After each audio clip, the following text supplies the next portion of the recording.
This is the Ranger Report Podcast. News, insights, predictions, interviews, and information about the Texas Rangers from the major leagues to the minor leagues. And now, here are your hosts, Ben Dieter and CJ Berryman. All right, everybody, welcome to the Ranger Report Podcast. We are joined today by Levi Weaver, writer for The Athletic and all-around good guy. Levi, how are you today? I'm doing good. How are you guys doing? Doing great. 3-2 Ephus. Yep, on and Twitter. The dot race master. That's right. You got to do right. something to stay entertained in these long seasons, you know? Hey, no kidding, man. That is totally true. It was funny in September. You threw like a shenanigan out there on Twitter, and I said, Levi, you're better than this. And you said, dude, it's September and it's a long season. It's been a long, bad season, and I am tired. I'm not better than anything in September. Amen to that. All right, let's start off with a guy that is sort of rumored and flying around. That's Starling Marte. We were both wondering if you think the Rangers are all that interested. Is Starling Marte coming to Texas? What do you think about Starling? I think, if I'm not mistaken, I thought I saw this come in last night. I'm looking. Again. Came in last night. Yeah, he went to the signed Mets. with the Mets. Oh, never mind. Yeah. My bad. I should have seen that. Yeah, the Mets had a big day yesterday. They decided to get everything taken care of on Black Friday, I guess. The Rangers have not yet. So I do think a Starling Marte type player, though, would be somebody that they'd be interested in. I identified pretty early on in the season, like, what do the Rangers need? And I couldn't just write everything and submit the article. So I had to come up with some specific things. And one of them was that I think they do need some veteran leadership in the clubhouse, especially on the offensive side, which they didn't really. I mean, last year they had Charlie Culberson and Brock Holt, both of which, those guys were really well respected, but frankly didn't have a ton of skins on the wall as far as, what they had accomplished in the league. And so, they do need somebody like that. And I think they also need to get a legitimate star player, and maybe that comes in the form of one guy that's both. But I do think it will be, my guess is that they will add more than just one guy. So. All right. Well, speaking of that, shortstops, we've been talking about that for months now. So What are you hearing on that front?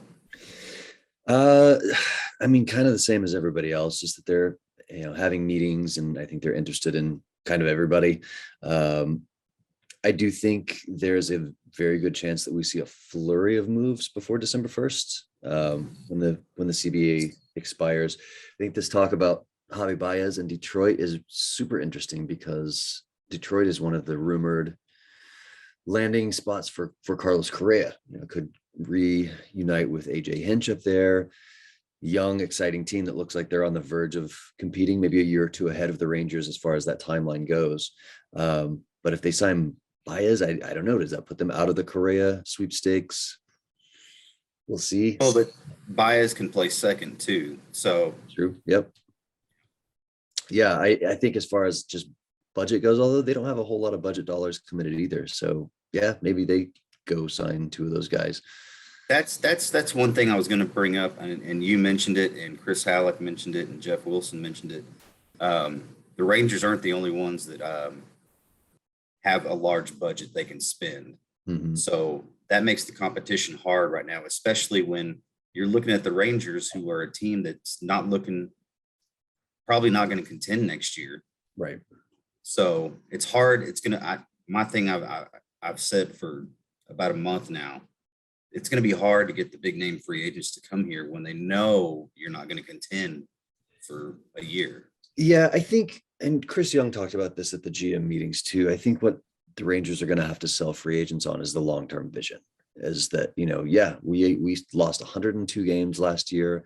Next year, we're not going to win the World Series, but 2023 and beyond, look at the strength of the farm system, look at our commitment to spending dollars to surround you with other players. And then also, for some of these guys, it might be the selling point of like, look, the Rangers have never won a World Series. Do you want to be the centerpiece of the team that wins a World Series in Texas for the first time? And that's your legacy. So I do think it's a matter of, just perspective and go, yeah, you're right. 2022 is going to be rough.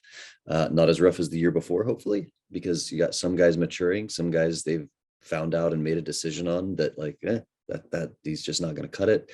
And then, yeah, they're continuing to make additions as these guys mature. And, they got so many young starting pitchers right now that look like they could be something. I think I counted yesterday, it's something like 10 that could legitimately be starting pitchers. And so with that depth, you just need, 5 or 6 of them to pan out, and you've got a rotation. So yeah, you're right that there are other teams that have budgets that might be closer to winning, and that is going to make it a little tricky. Maybe it means the Rangers have to pay a little more than somebody else would have to pay. But I don't think it's as dire as it was a couple of years ago, where there just didn't look like there was any hope to contend, really, unless we catch lightning in a bottle. Yeah, and that kind of what you said earlier about, they're needing somebody that's going to be committed to the long term. Does that entice a guy like Trevor Story to come back home? I mean, does it really? I mean, I know there's that hometown discount thing that, everybody talks about. That doesn't exist in sports. It really doesn't. No. And so does it realistically appeal to somebody like Trevor Story to come home and be that leader you were talking about earlier, to kind of lead everything forward? I think it depends on the person.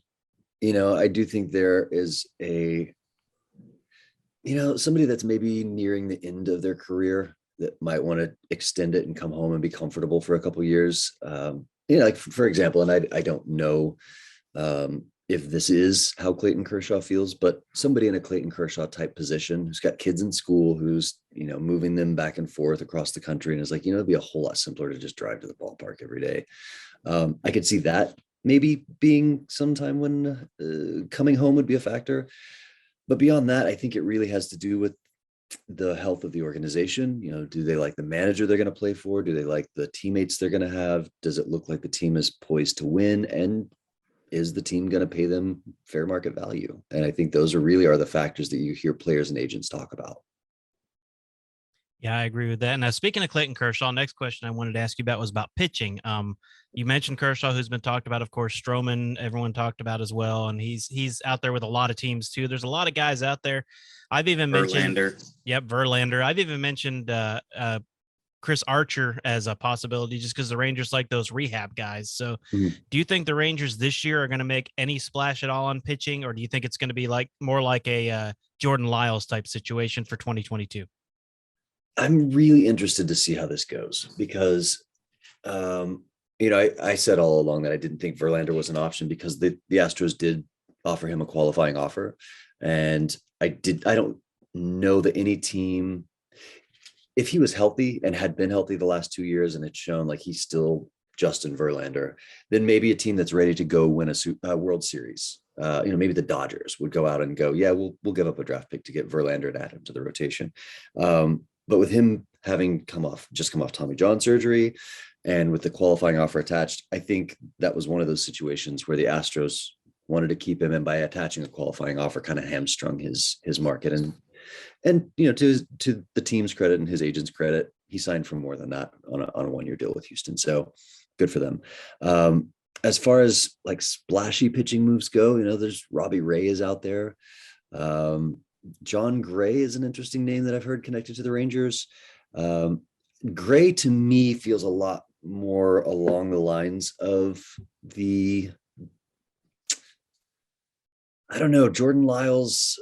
The Rangers have had a few interesting reclamation projects recently, right? So like Mike Minor worked out great. Lance Lynn, great. Drew Smiley, not so much. Jordan Lyles, I don't know, gave him a lot of innings, I guess, did the job. Kyle Gibson, good job. He did great. But with the Rangers, that the last few years, they've been in this sort of like tread water mode, trade off, rebuild the farm system mode, and it's been a rebuild.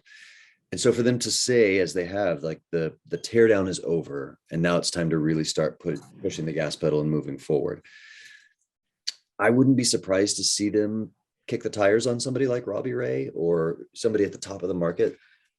I also wouldn't be surprised to see them get somebody like Gray, who is just a veteran who can give you innings, because they're not really planning on contending in 2022, and just get us to the Cole Winn, Jack Leiter. Let's see what AJ Alexi's got. Let's see what Glenn Otto's got. Let's see if Spencer Howard can figure out the mechanical issues that were bothering him last year. Taylor Hearn looks like he's something. Like once we get that core of guys, then at that point, maybe you've got an entire rotation that's homegrown, or maybe at that point after the 2022 season, you go out and sign a free agent. So yeah. I could see that going either way. And I'm not intentionally trying to be coy there. I don't know what they're going to do. Yeah. But neither one would surprise me. Let's talk Chris Woodward extension. Ben and I both agree with it. We had Chris Halleck on right after it was said and done. And we all agree. I mean, he's done the best that he can with what he has. The team was so young and inexperienced last year. And then you traded Gallo away and you're having to, just kind of redo the batting order. And you've got guys, that showed up. Yeah, Andy Ibanez and Adolis Garcia, but you're trying to fit those pieces together when you really don't have a core lineup. And also with the pitching staff, with all the young guys coming up and all, so I think he's done a great job considering what he's had. I would like your opinion on that. Yeah, I think from a strategic standpoint, he's done fine. There haven't been very many moves that he's made that have been head scratchers to me, but I think the most important thing for him has been the fact that it'd be late September and you'd see the team still playing hard, and the team still, no, they did not have the talent to contend. Yeah, it looked like they were going to lose 100 games, and they were still playing hard. The team didn't give up on him. They didn't resort to grumbling. There was no, rumors of a toxic clubhouse. Like, he kept the guys engaged. It was like, hey, we are looking towards the future. You've got an opportunity here to be a part of this thing when it is good. So every day still matters, and kept the team engaged. And that's not an easy thing to do in the baseball season. We talked earlier about September when I'm up there in the press box, just like, please God, get me to October. Imagine being, you're working out every day and your hands are, sore, and you've got, slide marks all over your arms and legs, and like going out there and playing hard every day when this specific game today does not matter at all. A coach or a manager that can keep a team engaged and keep a team playing hard, there's a lot to be said for that. So yeah, I think he's done a great job. And then, just, me personally, and I think probably I don't often speak for other people, but I can probably speak for Chris on this too. He's great with us. Like, I don't think he ever got short-tempered with us or like snapped at us or was grumpy with us, even in times when he very clearly could have been. Or somebody asked, how many Zoom innings did he have with y'all? How many was it? Well, let's see. There's 162 games plus, I don't remember how long spring training was this year. I think it was maybe truncated a little bit. So let's say 5 weeks of spring training. Well over 200. Well, no, 2 a day, because we do the before and after. So and he was straight up honest with y'all. Yeah, maybe like 550 Zoom meetings with us. Yeah, like I talked to him more than I did my kids for so. And yeah, he was just always there's no pretense. No, he wasn't being defensive at all. If he made a mistake, he'd go, that was on me. I made a mistake there, and here's how I would do it differently next time, with no like. You'll get managers sometimes that if you second guess them, they get very defensive and they're like, oh, he's coming for my job. He's trying to get me fired. And Woodward wasn't that way. He would answer and go, well, no, I see your point. Here's why I did it this way. I wouldn't have done it that way, but I see your point. Just straightforward, not defensive, not grumpy, that just helps so much, because if is it like 500 plus Zoom meetings a year, if you're doing that with a real grump, that can like make your entire life kind of toxic. So I'm really grateful. I hope he stays the manager forever. He's I hope he does great and wins a couple of World Series for the Rangers and has just a long leash, because that makes my life easier. Well, yeah, I agree with you there. I think he's done a great job too. Now, we mentioned minors a minute ago. Let's go down there for a minute. We know like I don't even know how many, 1 in 5, 1 in 6 work out really, the really high touted, big prospects. We've got a whole bunch of them, like you said, on pitching. We've got guys like Bubba Thompson and Josh Stowers, and we got other guys down there on defense that are doing a really, really good job. So, I mean, let's just take a look at the minors for a minute. It's probably the best minor system the Rangers have had. I mean, I've been covering them, passively since about 2008, and it's Okay. probably one of the best, if not the best, I've seen since then. I mean, do you think by let's say by 2024, 2025, this is going to be a pretty good baseball team if these guys pan out, don't you think? Yeah, I think so. We talked about some of the pitching prospects earlier. They've also got Josh Young, who looks like he's going to be something. Justin Foskey looks like he's going to be something. These two guys that they got from New York, Ezekiel Duran and Josh Smith. The thing, one area that they do seem to be a little bit deficient in is shortstops, and both of those guys play shortstop. Luis Angel Acuna also plays shortstop, but every scouting report you read about any of their shortstops, there will be some sentence in there about like, he's probably a second baseman. So that to me, I think is even more important for them to go ahead and sign a long-term shortstop this year, because at that point, then you've got trade chips. But yeah, I mean, there are a number of guys. I'm very interested to see if Sam Huff can pan out as a catcher, because if he can be a catcher and hit 500-foot bombs, and yeah, he's going to strike out about as much as Joey Gallo did. Basically like a right-handed Joey Gallo at the plate. I don't know. I have doubts as to whether his on-base percentage is going to be enough to justify all the strikeouts. So he's an interesting one. But yeah, I mean, Evan Carter is another one that I think is really an interesting name. He was unheard of when the Rangers drafted him, took him out of high school, and the general response from everybody, as far as like all these scouts and the experts, is like flipping through their book. Like, I'm sorry, Evan, who? Evan, I've never heard of this kid. Seemed to really impress last year. So, and then Owen White, who just won, I think, did he win MVP of the Arizona Fall League? Yeah, he did. Yes, he did. Passively paying attention to this, really in a league where pitching was not that great, just came through and blew everybody away. So he might be somebody with a quick ascent through the minor league. So yeah, there are definitely some guys. But like you said, I remember back when the Rangers had a loaded farm system, and it was like, we're going to see Rougned Odor and Jurickson Profar is the best prospect in baseball, and Nomar Mazara is coming up, and Joey Gallo. I think Gallo panned out. Yeah, probably not to the extent that people hoped, but all-star. Lewis Brinson. Yeah, Lewis Brinson, I remember him. And then just the pitching prospects. We could have an entire conversation about how Rangers pitching prospects have just for 40 years. So yeah, it is nice to have some hope, but also it is good to temper that hope with like, we'll see. Let's hope. They have one thing I think that they have done. They've taken steps to overhaul their player development program over the last 3 or 4 years, and it seems to be working. So fingers crossed, we'll see as this next wave of prospects starts to hit the big leagues. Did that work? Are we seeing now sustainable results? But yet to be seen. I mean, Leody Taveras got to the big leagues and struggled. He's still young. That doesn't mean he's going to continue to fail. There are guys that struggle their first year or two in the big leagues and go on to be stars. So who knows? But yeah, it's the great unknown, and I'm not a good enough talent evaluator to let you know which way I think it's going to go. I'm just sort of watching with very interested eyes. Funny you mentioned Leody, because I got to cover him up here in Amarillo when he was in Frisco back in 2019 before COVID hit, and he had that air about him where he knew that, and you knew when you're covering him, he's the best player on the field. Mm-hmm. And the only other time I felt that was when Fernando Tatis Jr. was down here and was on rehab assignment in Amarillo when the Padres had the Amarillo farm system. And that's the guy that I see that can be that type of player, because he can do everything. And he's an elite defender. He can surprisingly hit for power.